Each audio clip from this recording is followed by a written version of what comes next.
오늘 우리에게 주시는 하나님의 말씀은 창세기 28장 16절에서 19절, 32장 24절에서 28절입니다. 야곱이 잠이 깨어 이르되 여호와께서 과연 여기 계시거늘 내가 알지 못하였도다.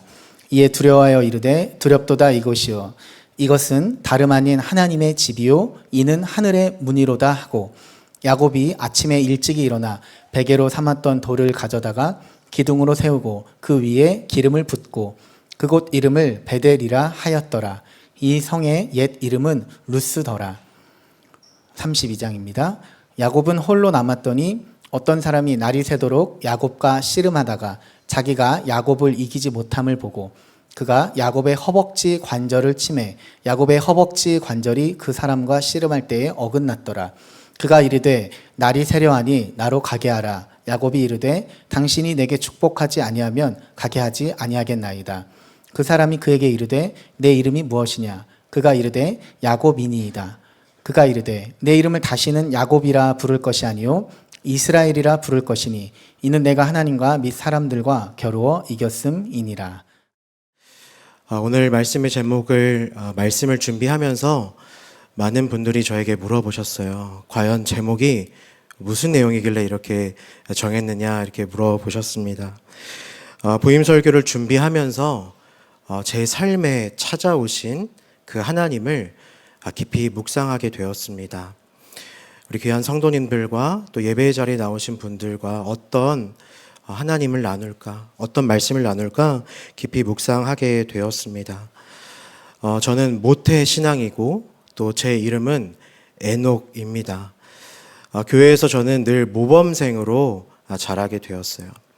처음부터는 아니었지만 제 인생의 중간쯤에 갔을 때 목사의 아들로도 이렇게 살아가게 되었습니다.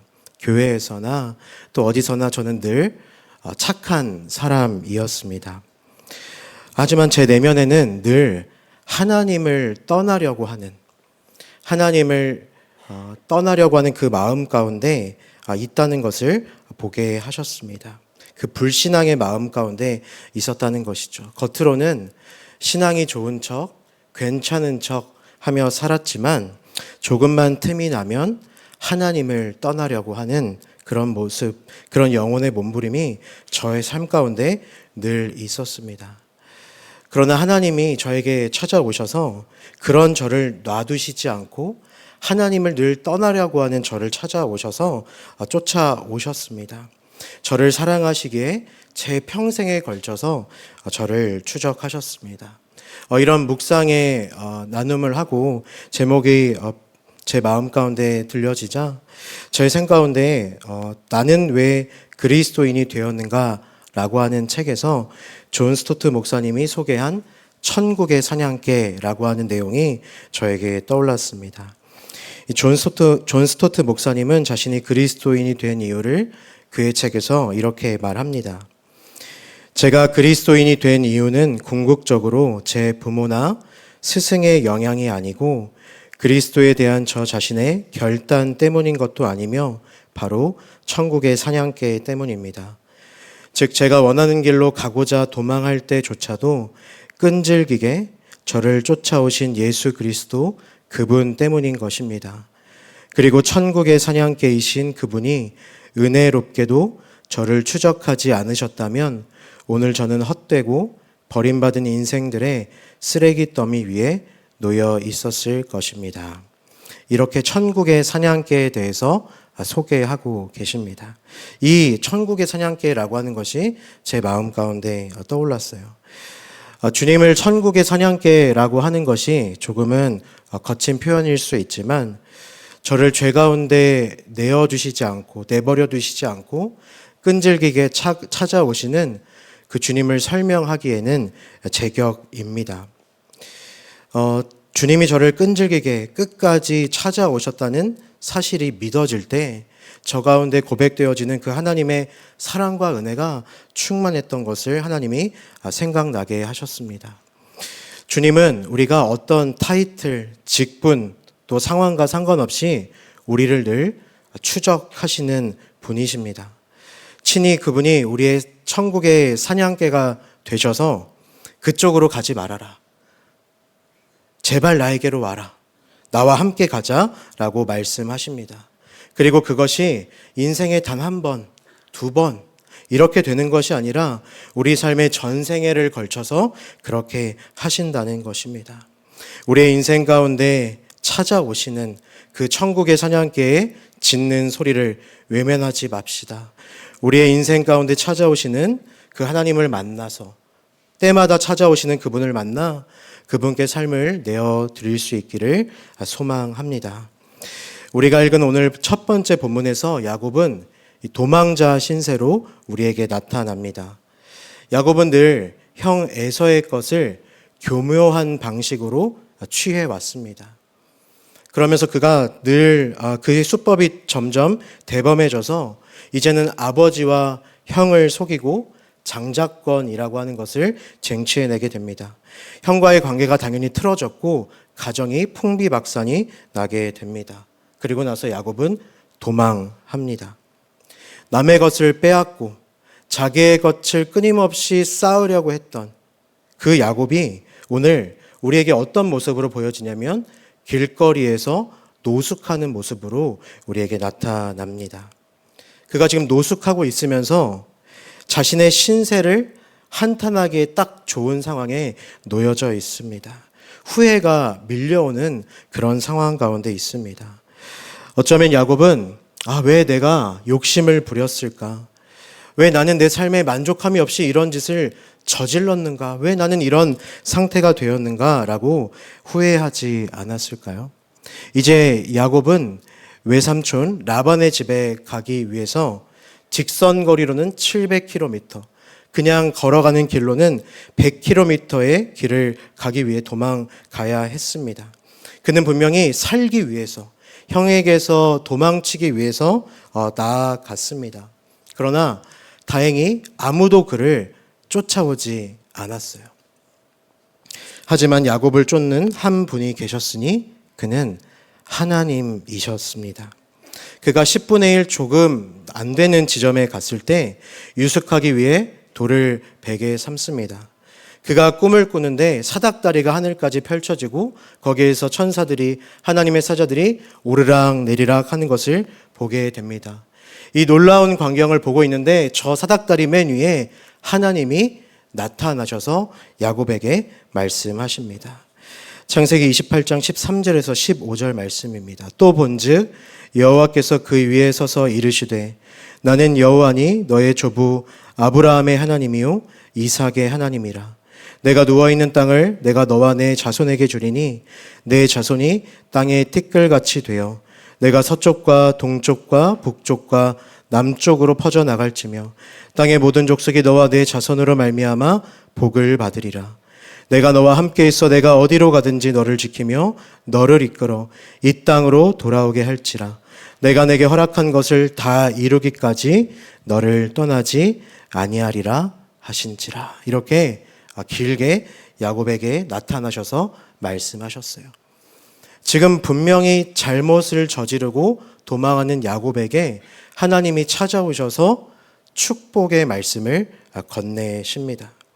가정을 흔들고 장자권을 가로채서 도망하는 그 야곱을 하나님이 지금 쫓아가셔서 그를 붙잡고 축복하시는 것입니다.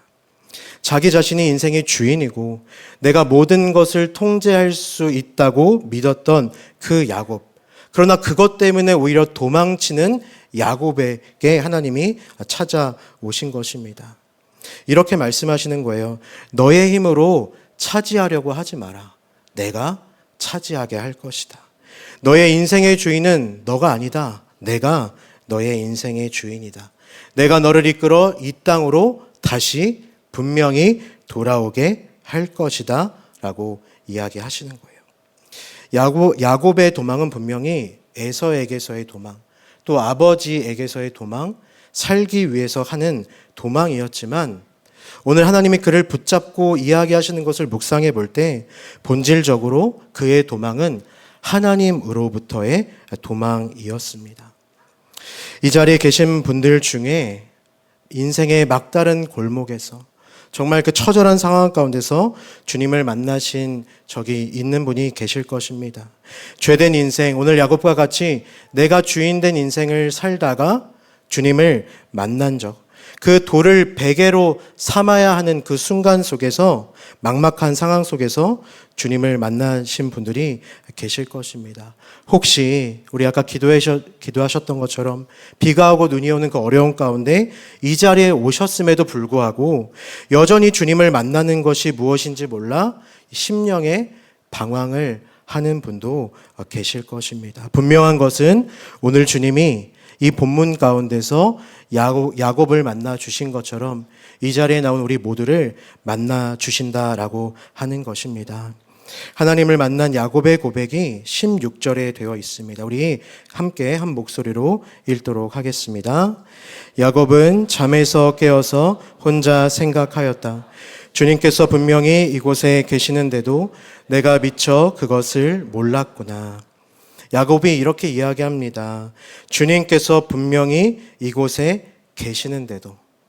야곱은 하나님이 이곳, 그러니까 자기의 비천함, 자기가 늘 속이고 따먹고 빼앗으려고 했던 결과의 상황 가운데 놓여 있는 그 상황 가운데, 그 비천한 자리 가운데도 쫓아오시는 분이 하나님이심을 알게 되었습니다. 이곳에서 하나님이 계시는구나. 하나님이 늘 자신의 삶에 함께 계셨고 자신의 삶을 쫓아오셨는데 그는 그것을 몰랐습니다.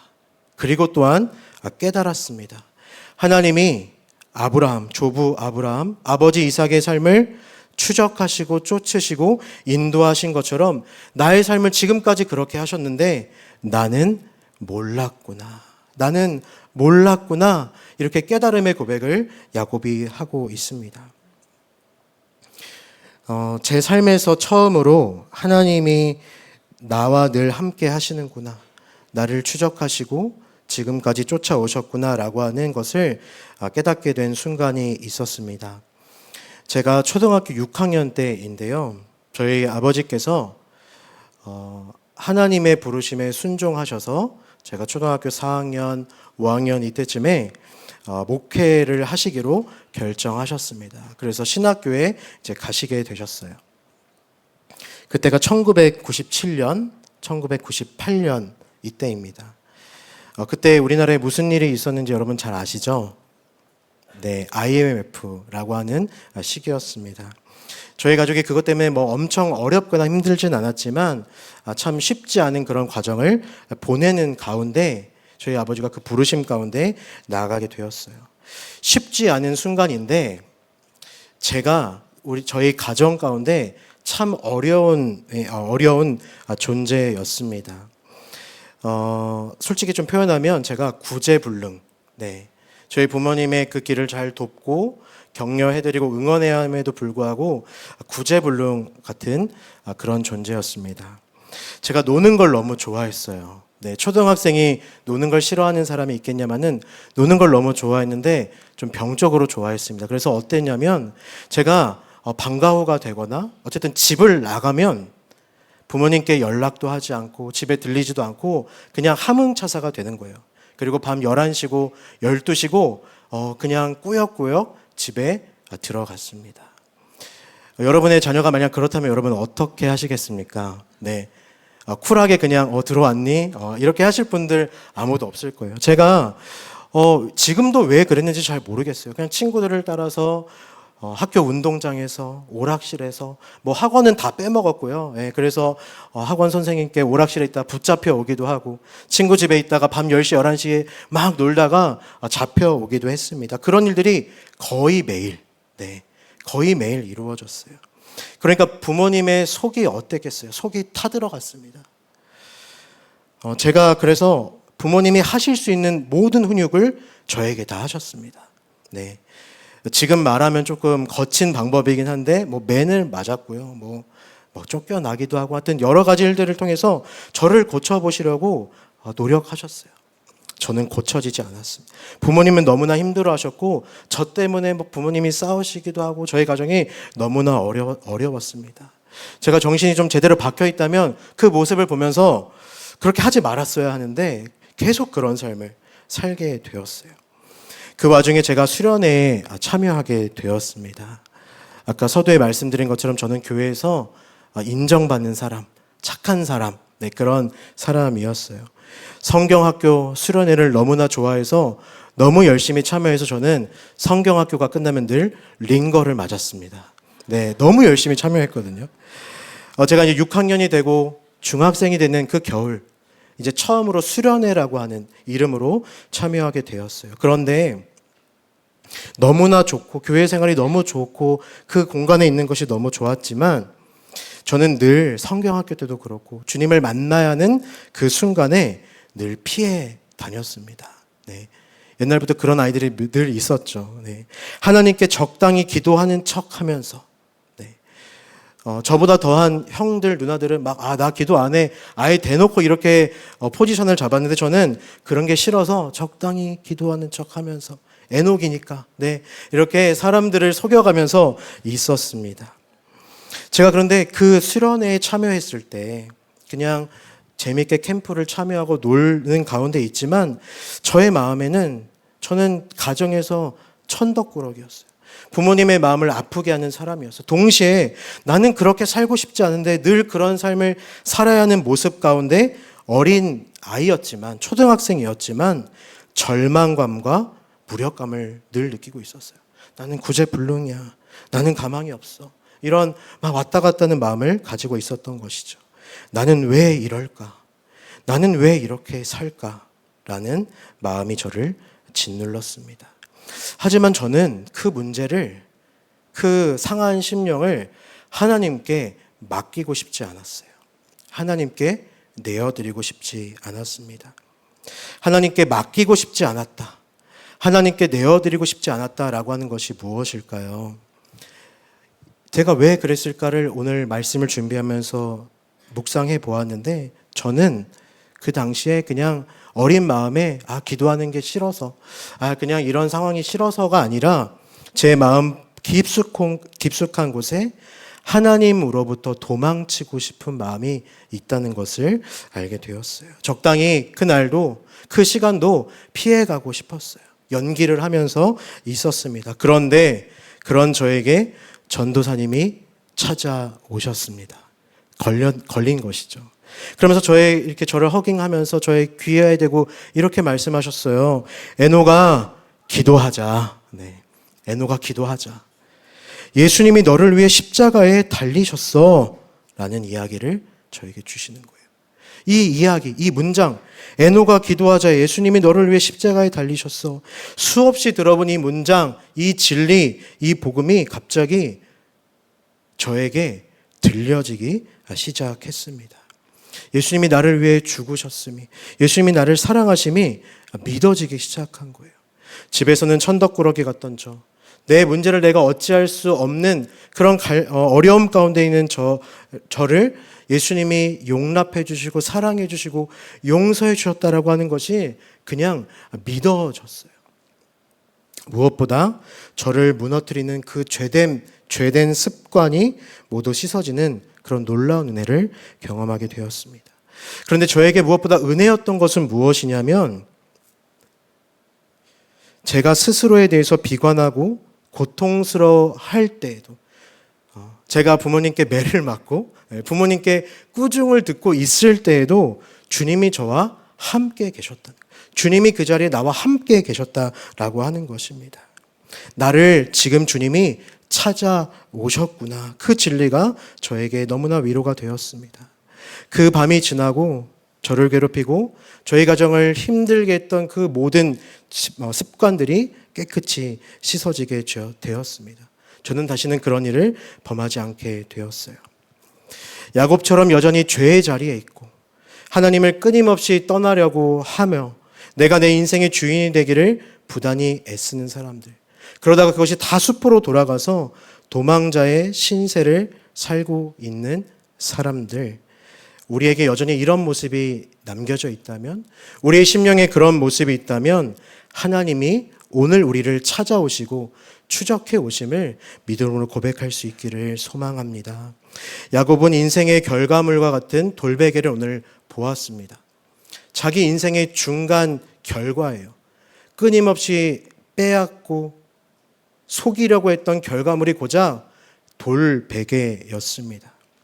그런데 그 돌베개를 가져다가 야곱이 어떻게 하나요? 벳엘, 하나님의 집이라고 명명합니다. 우리를 찾아오시는 하나님을 만남으로 우리의 삶의 자리가 때로는 비참하고 절망스러운 루스와도 같다면 오늘 주님을 만남으로 우리를 하나님의 집, 우리의 삶의 자리를 하나님의 집 베델로 바뀌게 하실 것입니다. 도망자의 신분으로 우리를 그냥 두시지 않고 그 길을 추적하셔서 그 삶을 추적하셔서 우리의 삶을 찾아오실 것입니다. 천국의 사냥개는 말 그대로 천국으로 인도하는 사냥개라는 뜻입니다. 존 스토트 목사님이 예수님을 천국의 사냥개로 비유했습니다. 우리에게 여전히 연약함이 있다면, 우리에게 여전히 하나님이 다루셔야 할 문제가 있다면 단 한 번의 어떤 상황이 아니라 하나님은 끝까지 천국의 사냥개가 되셔서 앞뒤를 가리지 않고 우리를 쫓아오십니다. 오늘 우리가 읽은 두 번째 본문 32장에서 야곱이 다시 등장합니다. 야곱은 외삼촌 라반과의 아주 치열한 두뇌 싸움, 머리 싸움을 하게 되죠. 20년 동안 그는 속임을 당하고 또 속이는 그런 상황 가운데 재산을 가지고 이제 형 에서에게로 나아가려고 합니다. 그곳에서 이제 탈출하게 되는 것이죠. 그러나 여전히 그의 삶에 하나님이 베델에서 그를 만나 주셨다고 끝난 것이 아니라 여전히 그의 삶을 추적하고 계셨어요. 다시 말해서 하나님이 그의 삶을 다루셔야 할 부분이 있었습니다. 크게 보면 바로 형 에서와의 관계를 회복하는 것입니다. 두 번째는 여전히 그가 그의 이름처럼 다른 사람의 발 뒤꿈치를 붙잡는 사람. 그가 외삼촌 라반의 집에서 20년간 살아가면서 그의 삶이 완벽하게 변화된 모습이 아니라 여전히 여전히 무언가를 빼앗으려고 하는 상황 가운데 있다는 것이죠. 그런 죄성이 있다는 것을 주님이 아시고 그를 다루셔야 했습니다. 창세기 32장 20절 말씀입니다. 또 너희는 말하기를 주의 종 야곱이 우리 뒤에 있다 하라 하니 이는 야곱이 말하기를 내가 내 앞에 보내는 예물로 형의 감정을 푼 후에 대면하면 형이 혹시 나를 받아주리라 함이었더라. 형이 혹시 자기의 인간적인 생각과 방식으로 여전히 자기의 문제를 해결하려고 야곱이 그렇게 서 있습니다. 형 에서 앞에 서는 것이 두려웠을 것이요. 그가 온다는 소식을 들었기 때문입니다. 형을 직접 대면하지 않으려고 자기의 아내, 여종, 그리고 11아들을 보냅니다. 예물도 보냅니다. 자신의 모든 것, 또 자신이 지금까지 쌓아온 것을 다 내어주고 잃어버리는 상황 가운데 있습니다. 야곱은 여전히 자신의 경험과 머리를 믿고 더 본질적으로 보자면 여전히 하나님을 떠나는 중이었습니다. 그런데 갑자기 어떤 존재가 나타나 날이 새도록 씨름을 하게 됩니다. 씨름을 한다라는 것은 여전히 그의 삶 가운데 그 존재의 물음 가운데 그가 몸부림쳤다는 것입니다. 그리고 그는 그의 인생을 추적하시는 하나님을 야복 나루에서 다시 만나게 됩니다. 하나님은 그의 인생을 그냥 됐다, 너 그냥 그렇게 살다 죽어라, 너 그냥 그 정도면 됐다라고 하지 않으시고 그의 연약함을 집요하게 만지러 오세요. 그가 온전한 구원을 이루고자 하기 위해서 하나님은 그를 만나러 오십니다. 인간의 방식으로 자기의 삶을 풀어가려던 야곱, 그렇게 자신의 방식으로 해결하도록 하나님은 내버려 두지 않으시고 그와 씨름하시고 그의 허벅지 관절을 쳐서 그를 불편하게 만드십니다. 우리 32장 24, 25절 말씀을 우리 함께 읽도록 하겠습니다. 야곱은 홀로 남았더니 어떤 사람이 날이 새도록 야곱과 씨름하다가 자기가 야곱을 이기지 못함을 보고 그가 야곱의 허벅지 관절을 치매 야곱의 허벅지 관절이 그 사람과 씨름할 때 어긋났더라. 아멘. 이 씨름은요, 하나님이 야곱에게 끝까지 찾아오셔서 속이는 자 야곱을 부상 입히시고 하나님과 씨름하여 살아남은 자 이스라엘로 변화시킨 놀라운 사건입니다. 간단히 말하면 존재를 변화시켰다라고 하는 것입니다. 하나님은 우리가 하나님의 길이 아닌 다른 길을 선택하도록 내버려 두지 않으세요. 하나님의 길이 아닌 다른 길을 가도록 우리를 그냥 방관하지 않으십니다. 우리가 하나님의 길을 걷도록, 하나님의 방식을 선택하도록 우리를 끊임없이 쫓아오십니다. 하나님이 야곱의 허벅지 관절을 치셨다는 것은 그를 에워싸고 있는 그의 자아들, 강력한 자아들, 그의 모든 죄성으로부터의 구원을 의미하는 것입니다. 하나님은 그렇게 해서라도 그를 새롭게 하시기를 원하셨습니다. 저 또한 하나님 앞에서 저의 자아가, 저의 완고한 자아가 깨어진 경험이 오늘 말씀을 준비하면서 떠올랐습니다. 제가 이렇게 여러분 앞에 목사로 서 있지만 제가 하나님이 믿어지지 않는 그런 시절이 있었습니다. 네, 여러분도 그런 적이 있으신가요? 네, 하나님이 믿어지지 않는 거예요. 그런데 공교롭게도 그때가 언제였냐면 신학교 1학년 때였습니다. 네, 신학교 1학년 때. 별로 놀랍지 않으시군요. 네, 신학교 1학년 때는 나름 그때 열정이 많고 하나님을 향한 사랑이 가장 많다라고 할 때인데 저는 신학교 1학년 때 하나님이 믿어지지 않았어요. 분명한 부르심이 있었고 그 강력한 부르심 가운데 신학교에 가기로 결단을 했는데 하나님이 믿어지지 않는 거예요. 신학을 하면 할수록 다른 친구들은, 다른 동기들은 많은 것을 알고 하나님에 대한 사랑이 깊어져 가는데 저는 하나님의 마음, 하나님이 믿어지지 않는 참 아이러니한 상황 가운데 놓여지게 되었습니다. 그런데 그냥 거기에 머물러 있었고 잘 회복하면 좋은데 저는 하나님을 믿지 못하겠는 마음을 넘어서서 하나님이 없다는 것을 이야기해 보려는 데까지 나아가게 되었어요. 이게 무슨 말이냐면 제가 무신론자가 됐다는 겁니다. 그리고 그 무신론을 제가 믿어지지 않는 그 하나님에 대해서, 하나님은 없다는 거에 대해서 이야기해 보려는 데까지. 네.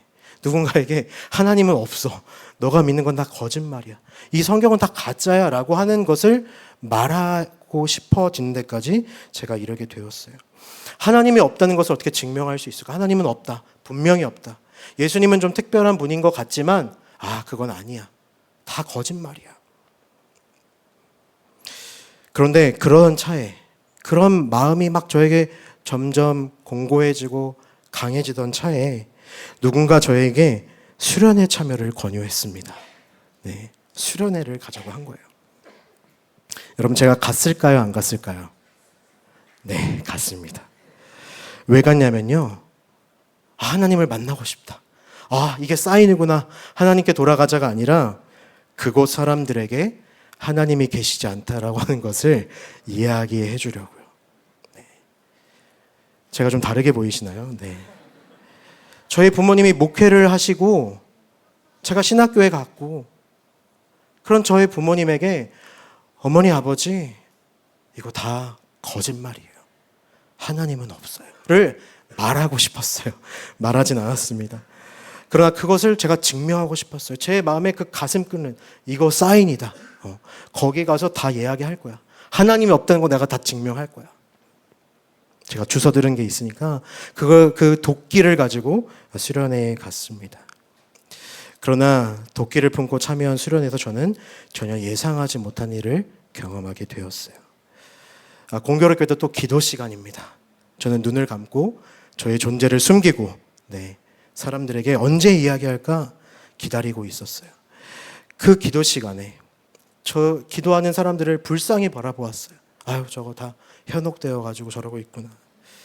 그런데 갑자기 제 앞에 어떤 장면이 펼쳐지는 거예요. 2007년 12월. 제가 그 수련회를 12월 25일 날 갔거든요. 12월 25일 날 하는 이상한 수련회였어요. 네. 수련회 성탄절 행사를 마치고 제가 이제 갔는데요.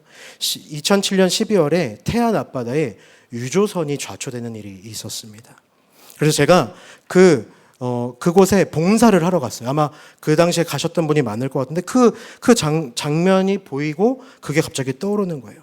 거기 가서 이렇게 기름을 닦습니다. 돌로 이렇게 기름을 닦는데, 기름 종이로 돌을 닦는데, 거기서 어떤 일이 있었냐면 돌을 이렇게 계속 막 기름 종이를 뭉탱이로 닦는데 닦이지만 그 돌에서 기름이 막 새어나오는 거예요. 바다 냄새와 그 이상한 기름 냄새가 막 적절하게 섞여서 막 그 냄새도 막 풍기는데 막 기름을 닦는 그 장면이 생각나는 거예요. 실제로 제가 거기 갔었거든요. 근데 제가 그때 어떤 생각을 했냐면, 와, 이거 기름이 너무 안 닦인다. 그러니까 적당히 닦고 옆에 두고 또 더 시커먼 돌을 찾아서 이렇게 닦는 그 장면이 갑자기 저에게 생각나면서 보여지는 거예요. 절대로 그 돌을 새하얗게 만들 수 없다. 그 생각을 제가 그때 했었는데 그게 계속 갑자기 생각나는 겁니다. 이게 왜 지금 내 눈앞에 펼쳐졌지? 내가 이게 지금 생각나지? 너무 생생하게 보여지니까 그런 생각을 하는 순간 그때 주님이 갑자기 저에게 말씀하셨어요. 이 돌이 바로 너다. 이 돌이 바로 너다라는 거예요. 저는 주님이 없다라고 분명히 믿고 그것이 진리다라고 믿고 하나님이 없다라고 하는 것을 전달하려고 하는 그 자리에서 주님이라는 것을 제가 직감적으로 알았어요. 주님이 말씀하시는 거예요. 이 돌이 바로 너다. 제가 그 음성이 쾅 하고 저에게 들려지는데 아무 말도 못하고 그냥 얼어버렸습니다. 그러면서 제 삶을 비춰주시는 거예요. 제 삶의 존재의 모습을 보여주시는데 정작 제 삶은 메마르고 생기가 없고 말라버린, 본인이 뭐라도 되는 것처럼 뭐라도 아는 것처럼 그렇게 살아가는 모습이 그런 모습이라고 비춰지는 거예요. 이 돌처럼 너는 끊임없이 더러운 기름이 나오는 존재다. 내가 너를 닦지 않으면 너는 깨끗해질 수 없다. 내가 너를 닦아주겠다. 여러분, 제가 이 음성 가운데 어떻게 주님을 다시 영접하지 않을 수 없을까요?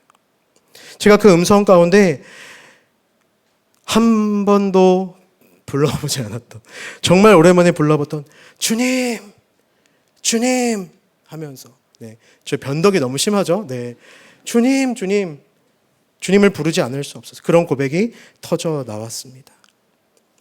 그리고 고꾸라졌어요. 하나님은 계속해서 저에게 말씀하셨습니다. 이 돌은 너야. 이 돌을 깨끗게 할 수 있는 것은 나밖에 없다. 하나님이 필요하지 않은 인생은 없다라고 하는 것을 저에게 깨닫게 하셨습니다. 하나님이 완고한 야곱의 자아를 구원하시기 위해 적당히 하나님을 믿는 것처럼 보이지만 끊임없이 누군가의 발목을 잡고 누군가의 소유를 빼앗는 그 야곱의 자아를 구원하시기 위해 허벅지 관절을 어긋나게 하신 것처럼 하나님은 저를 구원하시기 위해 그 완고한, 정말 하나님이 없다라고 하는 것을 믿음으로 고백하는 그런 저의 자아를 어긋나게 하셨습니다. 하나님이 저에게 씨름을 걸어 오신 거예요. 그곳까지 저를 쫓아오셔서 저를 만나 주셨습니다. 사랑하는 여러분, 주님을 깊이 만났었지만 연약함 때문에 주님을 떠나 계신 분이 계십니까? 우리를 추적하고 쫓으시는 그 주님을 이 밤에 만나시기를 소망합니다. 하나님이 끝까지 우리를 추적하시고 우리의 삶에 끊임없이 다가오시는 이유는 우리를 사랑하시기 때문입니다. 그러기에 주님은 하늘 보좌를 버리시고 이 세상에 오셨고 그러기에 십자가에 달려 죽으셨습니다. 제가 하나님을 깊이 만난 소개해드린 그 자리에 공통점이 있다는 것을 깨닫게 되었습니다. 주님은 천국의 사냥개가 되셔서 우리를 끊임없이 예배의 자리로 몰아가신다는 것입니다. 이 자리에 오신 분 중에 그냥 오신 분은 없어요. 하나님이 우리를 이곳으로 몰아가셨습니다. 추적하시는 하나님, 그 추적하시는 하나님을 만나는 자리가 바로 주님을 예배하는 자리라고 하는 것을 깨닫게 하셨습니다. 그 자리에 서 있다면 가망 없는 인생이라도 주님이 붙들어 서게 하십니다. 추적하시는 하나님이 우리에게 요구하시는 것은 무엇인가? 베델에서 하나님의 살아계심을 인정하는 것입니다. 하나님이 나와 함께 계셨구나. 야복 나루에서 그분께 살려달라고 씨름하는 것입니다. 주님이 우리에게 그것을 요구하십니다. 오늘 말씀을 마치면서 저에게 또 한 가지 마음을 부어주셨어요. 우리도 주님이 우리를 끝까지 찾아오셔서 사랑하시기에 우리의 삶을 포기하지 않으시고 추적하셔서 우리를 이 자리에 데려다 놓으셨는데, 여전히 주님의 추적이 필요한 사람, 주님의 그 추적이 필요한 영혼들을 생각나게 하셨어요. 우리 사랑하는 우리의 가족들입니다. 사랑하는 부모님, 배우자, 가족, 이웃들, 우리의 영원한 기도의 제목들, 그 영혼들을 하나님이 오늘도 지금도 추적하고 계십니다. 이 밤에 기도하실 때 주님, 저를 추적해 주시는 은혜를 감사합니다. 또한 주님의 추적이 필요한, 주님 그들에게 천국의 사냥개가 되어주셔서 끝까지 찾아가 주십시오. 이런 고백을 하실 수 있는 복된 이 밤 되시기를 주님의 이름으로 축복합니다. 우리 이 시간 함께 찬양하시며 결단하며 나아가겠습니다.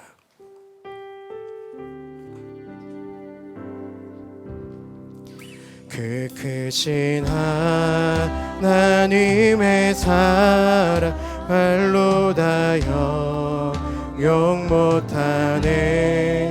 저 높고 높은 별을 넘어 이 낮고 낮은 땅 위에 죄범한 영혼 구하려 그 아들 보내사 화목제로 삼으시고 죄 용서하셨네. 하나님 크신 사랑을 증량다모하며 영원히 변치 않는 사랑 성도여 찬양. 우리 3절로 고백하겠습니다.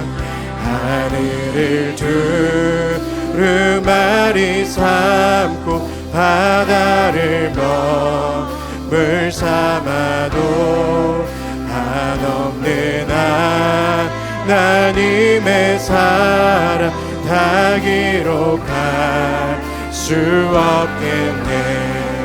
하나님의 크신 사랑 그 어찌 닿을까. 저 하늘 높이 쌓아도 채우지 못. 우리를 추적하시는 주님의 사랑을 고백합시다. 하나님 크신 사랑을 증량다모하며 영원히 변치 않는 사랑. 우리 마지막으로 한 번 더 고백하겠습니다. 하나님 크신 사랑은, 하나님 크신 사랑을 증량다모하며 영원히 변치 않는 사랑 성도여 찬양하세.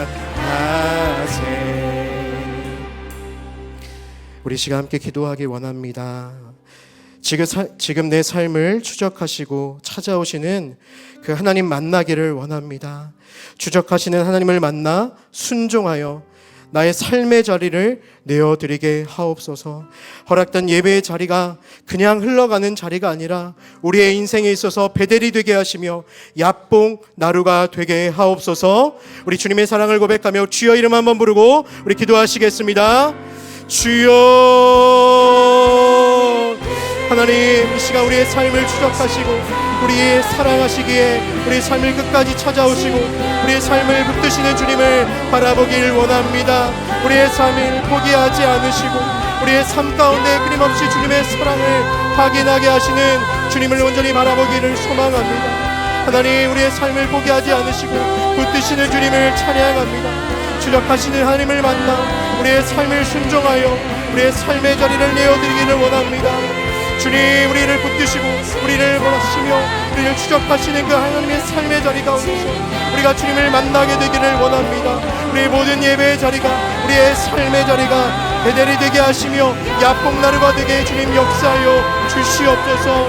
하나님이 나와 함께 계심을 경험하는 자리가 되게 하여 주시옵소서. 죄 가운데, 어려움 가운데, 비천한 자리에 있을 때에도 주님이 나와 함께 계셨구나라고 하는 것을 깨닫게 되기를 소원합니다. 하나님, 붙드시는 하나님, 우리를 추적하시고 주님의 사랑을 포기하지 않으시는 그 하나님의 놀라운 사랑이 우리 가운데 경험되어지기를 원합니다. 우리의 삶의 날마다 확인되어지기를 원합니다. 주님, 붙드시는 하나님, 추적하시는 하나님, 찾아오시는 하나님을 온전히 바라볼 수 있도록 역사하여 주시옵소서. 아버지, 주님께서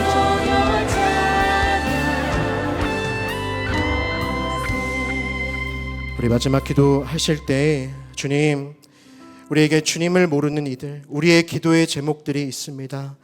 주님, 그 영혼들에게 친히 천국의 사냥개가 되어주셔서 주님 만나게 하옵소서. 하나님을 떠난 영혼들에게 찾아가 주셔서 저를 찾아봐 주셨던 것처럼 그들의 베델과 야복나루에서 만나 주옵소서. 우리 이 시간 마지막 기도의 제목을 올려드리고 우리 각자의 자리에서 기도를 이어나가시도록 하겠습니다. 우리 주여 이름 한번 부르시고 함께 기도하며 나아가시겠습니다. 주여, 하나님, 우리의 삶 가운데 우리의 삶을 포기하지 않으시고 찾아오시고 사랑을 증거하셨던 것처럼 하나님, 우리의 삶 가운데 수많은 우리 사랑하는 이들 가운데 찾아가 주셔서 주님 친히 그들의 천국의 사냥개가 되어 주셔서 그들의 죄의 길을 걷지 악의 길을 걸어가지 않을 수 있도록 주님 붙들어 주시옵소서. 우리를 포기하지 않으셨던 것처럼, 저의 삶을 포기하지 않으셨던 것처럼 하나님, 그들의 삶을 포기하지 않으시고 끝까지 추적하시고 만나 주실 줄로 믿습니다. 하나님, 그들을 인도 찾아가 주시고 그들의 삶 가운데 만나 주실 줄로 믿습니다. 나에게로 돌아오라, 그 길로 가지 말아라 말씀하시는 그 주님의 놀라운 음성을 듣게 하여 주시옵소서. 그들의 삶의 자리에서, 하나님, 귀천한 자리에 있고 돌을 베개로 삼아야 하는 자리에서 주님을 만나 그것을 베델이라고 고백하게 하여 주시옵소서. 모든 것을 빼앗겨 모든 것을 내어두는 상황 속에서 주님을 만나 주님과의 씨름을 통해서 하나님이 나와 함께 계심을, 하나님을 만나는 놀라운 은혜의 경험이 이 사랑하는 일 가운데 있게 하여 주시옵소서. 나를 만나주신 하나님, 우리를 만나주셔서 놀라운 그리스도의 장성한 분량에까지 만들어주신 그 하나님을 찬양합니다. 하나님, 우리 가운데 하나님의 은혜를 바라게 하여 주시옵소서. 주님, 그들을 추적하여 주시옵소서. 주님, 그들의 영혼을 주님께 맡깁니다. 주님, 그들을 만나 주시옵소서. 그들을 추적하시고 우리 삶을 포기하지 않으심을 우리가 믿음으로 고백하기 원합니다. 하나님, 인도하여 주시옵소서. 우리의 기도 가운데 포기가 함께 하여 주시고 하나님이 그들을 포기하지 않으시고 하나님이 그들을 만나 주시고 놀라운 은혜가 우리 가운데 고백하여 주게 하여 주시옵소서. 주님, 그들을 포기하지 않으시길 믿습니다. 그들 또한 하나님의 사랑 안에 거하게 하여 주의 사랑 안에 거하게 하여 주시옵소서. 주의 사랑을 깨닫게 하여 주시옵소서. 주님, 함께 하여 주시옵소서. 하나님, 우리의 영혼 가운데 고백하는 이 사랑을 보여주시고 우리의 사랑하는 자녀들을 주님께 올려드립니다. 하나님, 그들 가운데서 주님 친히 만나주시고 주님 친히 함께하여 주시옵소서. 그의 삶 가운데 끝까지 지적하여 주시고 그의 삶을 포기하지 않으시는 주님의 은혜를 우리가 믿음으로 고백합니다. 주님 만나주시고 구하여 주시옵소서. 그의 베델의 자리에서, 그의 모든 삶의 자리에서